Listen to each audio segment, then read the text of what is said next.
בהית בי. חושבת ומאוהרת. אנחנו ישבנו במקום הרגיל שלנו, ליד השולחן הזה שאנחנו אוהבים עם החלון הגדול והנוף לים. ותהינו מה עכשיו, את אוהבת לשבת שם כי זה מרגיע אותך. נורא אבסורדי ביחס לסיטואציה. אני הייתי בסרטים שלי כרגיל. תהיתי מה עשיתי, מה לא עשיתי, מה אמרתי, חשבתי, סימנתי, זזתי את עיניי, נשמתי דרך נחיריי, ואת? שקטה. שקטה יותר מתמיד. שקטה כמו השקט המביך הזה ששורר כשאני מספר איזו בדיחה לא כל כך מצחיקה, ואז אני קולט תוך כדי מבוכה שאולי ועדיף והייתי סותם את הפה. וזה בסדר, לא? זה בסדר שאני חושב הרבה. את אומרת שזה בריא, אבל למעשה לי זה עושה בחילה. כי יש לי בראש איזו רכבת כזאת שנוסעת הרבה יותר מדי מהר, ואני עם הגב לכיוון הנסיעה. והשקט הזה מכרסם בכל פיסת ביטחון שיש לי, כמו החלוטה שאוכלת את המתכת לאורך שנים. השקט האלים הזה אומר את כל מה שלא נאמר. כל הצעקות והאלימות והכללות וההתכות והעלבות שהתנגזו לשקט הזה שם, ליד השולחן שאהבנו.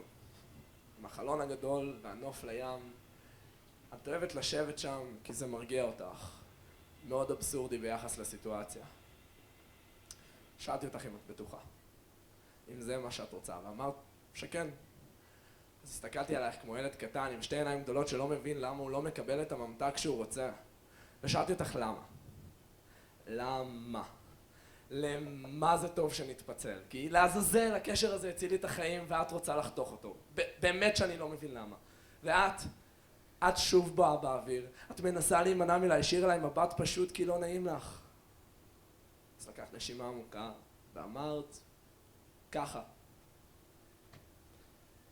והלכת. ואני נשארתי ליד השולחן. והרגשתי איך האדמה תחתיי מתפוררת לאלפי חתיכות קטנטנות ופשוט נשמטת מתחת לרגליי, וכל מה שנתת לי לאחז בו זאת המילה שאני הכי שונא בעולם. ככה. ככה. כל כך הרבה מילים יכלת לבחור, אבל בחרת בככה. מה זה בכלל אומר?